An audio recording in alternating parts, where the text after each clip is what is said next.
पहले भी वो केस हमारे पास आ रहा था, लेकिन जो एक जनरल नैरेटिव तैयार किया जा रहा था कि देखिए निर्भया का केस इन्होंने किया, ये किया, जबकि मैं बार-बार इस चीज़ को कह रही हूँ कि रियलिटी हमें भी पता है कि निर्भया के केस में जो आर्गुमेंट करने वाले वकील थे वो कोई और थे। तो हमें सारी रियलिटी हमें पता है क्यों वो एक दुख था, दर्द था कि जिस आज आप समाज का कोई काम कर रहे हैं, आपने बहुत अच्छा काम किया, आपने समाज का कोई हाइलाइटेड केस जिसने आपको झंझोड़ दिया, जिसने आपकी बच्ची को ऐसे जलाया केरोसिन डाल के कि उसके माँ-बाप भी नहीं पहुंच पाए, पूरा इलीगल काम किया, पूरा देश उस चीज के साथ हो गया कि न्याय मिलना चाहिए। उसके घर पे उसके माँ-बाप बेचारे एक कैद के अंदर जी रहे हैं। इतना आप अगर देखो हाथरस के घर में जाके तो पुलिस का इतना ज्यादा सीआरपीएफ का पूरा वो है security which is good also कि सिक्योरिटी है, लेकिन उनका जीवन छिन गया उनसे, लाइफ थ्रेट पूरे परिवार को, सारी चीजें। लेकिन जब ऐसी चीज जहाँ पे मैं पर्सनली खुद गई हूँ वहां पे, हम सबकी उम्मीदें थी कि यहाँ पे इंसाफ होगा, एक वकील हो सकता है ये इसे इंसाफ दिलवाए, और प्राचा साहब से वो केस बहुत पहले ही किसी ने मिसलीड करके छीन कर इनको दे दिया था। अब हमें ये लगा बहुजन समाज की बच्ची हैं, अच्छा करेंगी, इंसाफ दिलवाएंगी, वो पेन मेरे दर्द के अंदर आया। I don't know Seema Kushwaha ji much, मैं कभी उनसे मिली नहीं हूँ। मैं सिर्फ और सिर्फ एक व्यक्ति को जो उन्होंने सोशल मीडिया पे बोला है, किया है, हाथरस का केस लेने के बाद वो सुना, और एक संवेदना, एक ह्यूमैनिटी के नाते मुझे वो उम्मीद थी कि ये न्याय दिलाएंगी या ये साथ रहेंगी। वकील वकालत कोई भी कोर्ट में जाके केस लड़े, लेकिन ये साथ रहेंगी क्योंकि एक बहुजन समाज का चेहरा बन के वो आई थी, उन्होंने बीएसपी ज्वाइन करी थी, तो एक हम सबके दिमागों में इंप्रेशन था। But now coming back to your question कि आपने उनको लेके स्टेटमेंट दिया, मैंने स्टेटमेंट जो दिया दोबारा से रिवाइज करें, सुने कि इससे हमें ठगा गया है, कि ऐसे लोगों को प्लांट किया जाता है,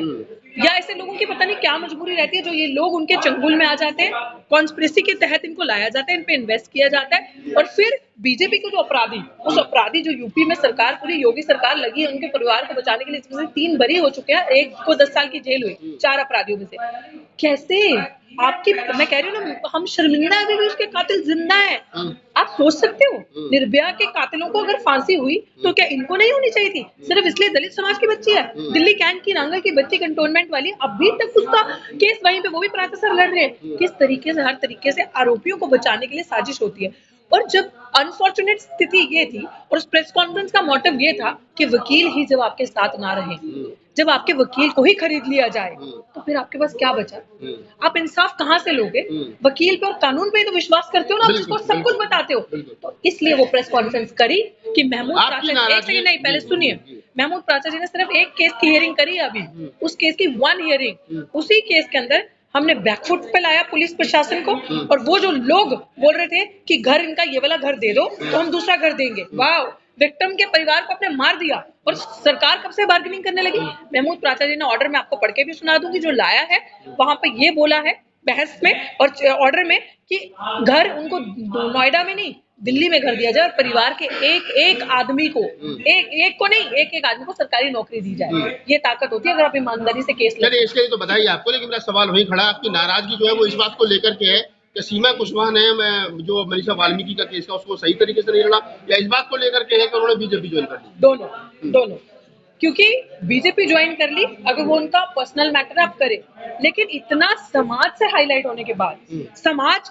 समाज का ये, समाज का वो, फिर आपने दूसरी पार्टी ज्वाइन करी, फिर आपने अपने आप को हितैषी बताया, और आप टोटली जाकर उस केस को छोड़कर, और जब आप वो पार्टी ज्वाइन करते हैं तो जो आपका इंट्रोडक्शन होता है, you can correct your introduction ना, आपके इंट्रोडक्शन में सिर्फ निर्भया केस का और वो श्रद्धा वाले केस का जिक्र होता है, और हाथरस केस का जिक्र ही नहीं। आपको जब वो उस बनाते हैं पार्टी ज्वाइन करने के लिए, उस केस का जिक्र ही नहीं। एक नाराजगी ये, दूसरी नाराजगी ये कि आप उस विचारधारा में जा रहे हैं,